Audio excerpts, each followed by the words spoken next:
Eu quero compartilhar aqui uma palavra bem simples e conhecida.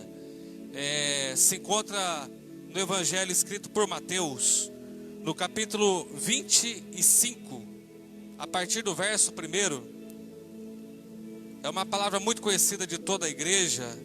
E quando estávamos aqui buscando de Deus uma palavra para trazer, eu recebi do Senhor uma palavra de despertamento, tá bom?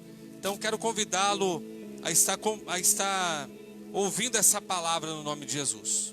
Mateus capítulo 25, verso 1, diz assim a palavra do Senhor: Então o reino dos céus será semelhante a 10 virgens que, tomando as suas lâmpadas, saíram a encontrar-se com o noivo.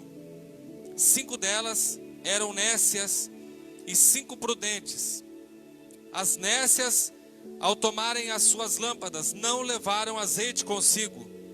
No entanto, as prudentes, além das lâmpadas, levaram azeite nas vasilhas. E tardando o noivo, foram todas tomadas de sono e adormeceram. Mas à meia-noite ouviu-se um grito: Eis o noivo, saí-lhe ao encontro. Então se levantaram todas aquelas virgens e prepararam as suas lâmpadas. E as nécias disseram às prudentes: Dai-nos do vosso azeite, porque nossas lâmpadas estão se apagando. Mas as prudentes responderam: Não, para que não vos falte a nós e a vós outras. Ide antes aos que o vendem e comprai-o. E saindo elas para comprar, chegou o noivo. E as que estavam apercebidas entraram com ele para as bodas, e fechou-se a porta. Mais tarde chegaram as virgens nécias, clamando: Senhor, Senhor, abre-nos a porta. Mas ele respondeu: Em verdade vos digo que não vos conheço. Vigiai, pois, porque não sabeis o dia e nem a hora.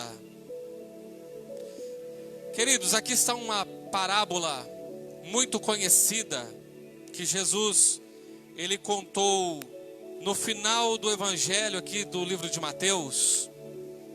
E essa parábola está registrada justamente entre algumas passagens bíblicas que nos dão muita coisa a ser explorada a respeito da vinda de Jesus.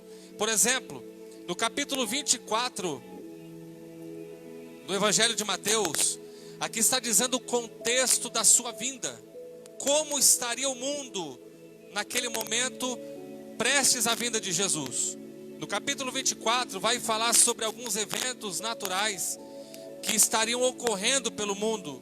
A natureza, guerra, problemas de saúde, problemas até mesmo pessoais acontecendo nesse período. O amor de muitos se esfriaria. No capítulo 25, na parte A do capítulo 25, a primeira parte desse capítulo, fala como será a vinda dele. Como será a vinda de Jesus. Então Jesus, ele conta, para ilustrar isso, a parábola das 10 virgens. E logo em seguida também ele conta, ou melhor, ainda no capítulo 25, na parte, ele conta também a parábola dos talentos, para explicar como seria a sua vinda. E me antecipando aqui já na mensagem, eu quero dizer que mesmo tanto quanto na parábola das virgens, quanto na do talento, o Senhor e o noivo vieram sem aviso. E isso é o tema central da vinda de Jesus. Como será a sua vinda? Isso que Jesus quis deixar claro para os seus discípulos, de como seria a vinda dele. Já na parte B do capítulo 25, a segunda parte do capítulo 25, ele já está dizendo como seria após a sua vinda. No capítulo 25, ele vai dizer a respeito do juízo final E ele também vai tratar a respeito da condenação dos ímpios, a condenação eterna. Agora eu quero me centralizar com você, me posicionar nessa parábola que nós lemos, a parábola das 10 virgens. E nós vamos aqui extrair daqui algumas coisas importantes. Eu gostaria que você estivesse bem atento a isso. A primeira delas é a situação das 10 virgens. A Bíblia conta que 5 delas eram loucas e 5 delas eram prudentes. Nenhuma diferença nós estaríamos percebendo nelas se não fosse a falta do azeite. Todas elas eram virgens, todas elas estavam aguardando o noivo, todas elas adormeceram, todas elas entraram em um sono. Veja que elas não eram imprudentes porque dormiram, porque tanto as loucas quanto as prudentes, elas adormeceram. Todas elas aguardavam o noivo, todas elas eram virgens.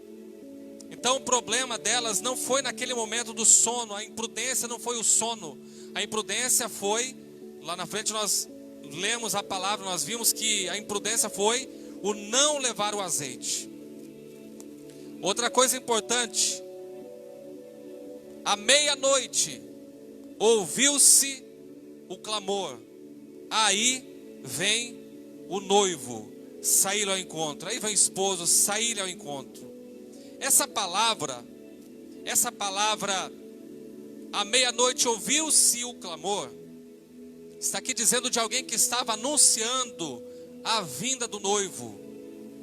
Eu quero chamar a sua atenção para observar comigo que é o mesmo papel, a mesma função que estão exercendo os profetas de Deus nesse tempo, anunciando a volta de Jesus, anunciando que Jesus está voltando.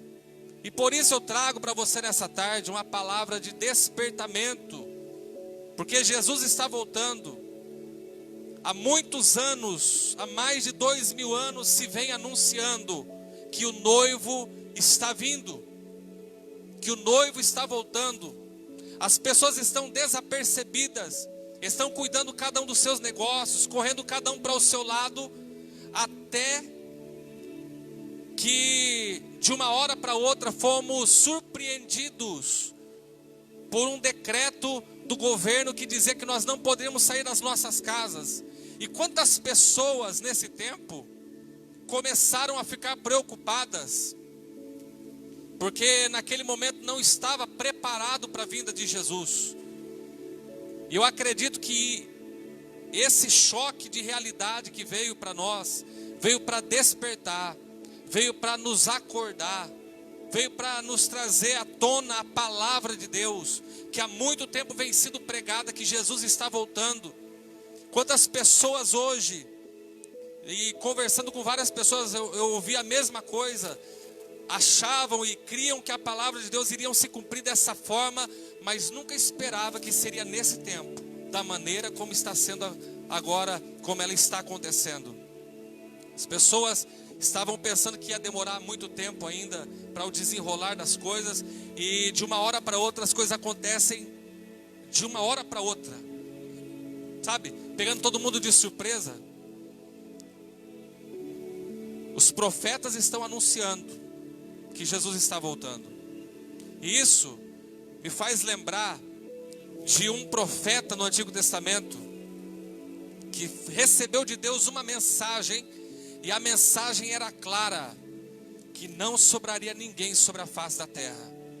A mensagem era para que ele construísse uma arca, e não entrasse sozinho com a sua família, mas pregasse a palavra, dizendo que desceria do céu chuva e destruiria todas as coisas. Ninguém deu crédito à palavra daquele homem, senão a sua família. E a Bíblia diz assim, que até que eles não perceberam, e o dilúvio veio sobre a terra e consumiu todos os homens que estavam sobre a terra. Só foram salvos aqueles que estavam dentro da arca, ou seja, Noé e a sua família foram salvos, porque acreditaram na palavra, obedeceram à palavra, receberam aquela palavra e creram nela. Quantas pessoas deixaram de crer na palavra da volta de Jesus? Mas os profetas estão falando, as pessoas estão anunciando ainda no tempo de hoje, que Jesus está voltando. E o tempo que nós estamos vivendo hoje é um período claro de despertamento espiritual. Nós estávamos vindo para os cultos, estávamos de uma forma muito mecânica, outros pensando que Jesus, os sinais iriam demorar para acontecer, estavam fazendo planos para daqui 1 ano, para daqui 2 anos ou mais que fosse. E quando somos surpreendidos por uma situação como essa, quantas pessoas estão agora acordando, despertando, vendo que realmente tudo que nós temos, tudo que nós possuímos, seja bens, seja o que você tiver, isso não vale de nada quando Jesus voltar. Isso não vai valer de nada quando nós morrermos. O que de fato vai importar naquele momento, o que de fato vai valer a pena naquele momento, é aquilo que nós fizemos, as decisões que nós tomamos enquanto estávamos com vida, antes da volta de Jesus, ou enquanto antes de morrermos. Isso sim vai valer a pena. Os profetas estão anunciando a volta de Jesus. Outra coisa a ser levada em consideração nesse texto é o azeite. O azeite para os pentecostais vai simbolizar o Espírito Santo. Para outros mais tradicionais, ela vai representar o amor, a graça de Deus. Mas o mais importante desse texto é que as 5 virgens que eram sensatas, elas não levaram somente as suas lâmpadas com elas, mas elas levaram o azeite. Elas não sabiam a que horas o noivo viria, a que horas ele voltaria, mas elas levaram o azeite consigo. As que eram insensatas, as imprudentes, as loucas, elas não levaram azeite. Que seja um ou que seja outro, o azeite naquele momento faltou para elas. No momento mais importante, no momento mais aguardado, faltou azeite. E quando elas ouviram o clamor de que o noivo estava vindo, todas elas acordaram do sono que elas estavam ali, e elas se levantaram. As que eram imprudentes correram até as prudentes e disseram: nos empresta um pouco do vosso azeite, porque as nossas lâmpadas estão se apagando, as nossas lâmpadas estão secando, e nós precisamos agora de azeite. E as que eram sensatas, sábias, prudentes, disseram às loucas: nós não podemos emprestar azeite para você, porque senão vai faltar para nós e vai faltar para vocês também. Correm até os vendedores, compre azeite para vocês. Compre azeite para vocês. E corram. E assim elas fizeram. Mas quando chegaram, a porta já havia se fechado. Elas não teriam um outro recurso para entrar diante daquele noivo, porque a porta havia se fechado. A porta havia se fechado. Veja que a decisão que você toma hoje, ela é muito importante. Muitas vezes nós pensamos que a decisão da nossa profissão é a mais importante. Que carreira seguir, que faculdade eu devo prestar e fazer esse curso, ou qual empresa trabalhar. Eu recebi algumas propostas de emprego para trabalhar. Qual que é a melhor? Qual que é a decisão mais importante da nossa vida? É o casamento? Escolher a pessoa para se casar? Eu digo que todas elas são decisões importantes, mas não tanto quanto a decisão que é minha e sua, de onde nós passaremos a eternidade. Deus, Ele nos abriu uma porta. Jesus disse: eu sou a porta. e quem entrar por mim salvar-se-á. Entrará, sairá e achará pastagem. A porta está aberta, só que ele não obriga ninguém a entrar por ela. A decisão final é minha, a decisão final é sua. O quanto nós darmos crédito a essa palavra vai definir onde nós passaremos a nossa eternidade. A que horas o noivo viria? Ele não deixou a hora marcada.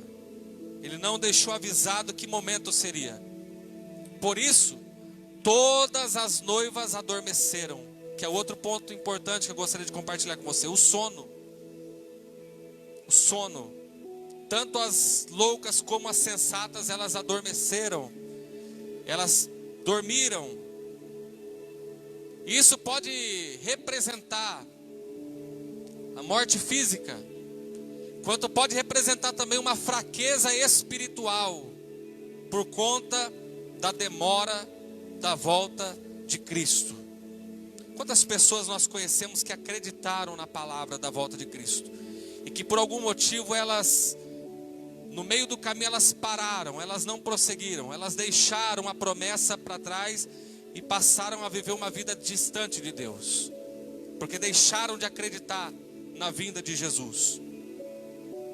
Por conta dessa demora, ainda que muitos a tenham por tardia, como diz a palavra do Senhor, muitos acreditando que Jesus ele ainda vai demorar muito para voltar, deixaram uma promessa. E nós somos muito assim. Normalmente quando nós vamos a um lugar, por exemplo, a um banco, e precisamos pagar uma conta, uma lotérica, e se nós chegamos lá e começa a demorar muito, qual que é a decisão que nós tomamos? Nós não ficamos inquietos e pensando, será que vale a pena esperar essa fila e pagar essa conta? A maioria das pessoas desistem e vão embora para sua casa para voltar num outro momento. Só que eu digo para você que com a nossa vida espiritual ela parece muito com isso, mas nós não teremos uma outra oportunidade se Jesus voltar, ou se nós formos chamados por Deus, se nós morrermos, nós não teremos uma outra oportunidade. Muitas pessoas, por conta dessa demora, há muitos que dizem que faz mais de 2000 anos que Jesus vai voltar e ele não vem. Outros, por uma fraqueza espiritual, apontaram algum problema vivido, como o pastor Alan disse, talvez um problema, uma decepção, talvez uma frustração, uma ansiedade que ela teve naquele momento, e querendo que fosse resolvido na hora dela, ela pensou que Jesus não faria mais nada por ela, então ela saiu da presença de Deus, deixou de crer na promessa de Deus. Eu não sei qual é o momento que você está vivendo hoje, mas a palavra de hoje para a sua vida é: Jesus está voltando.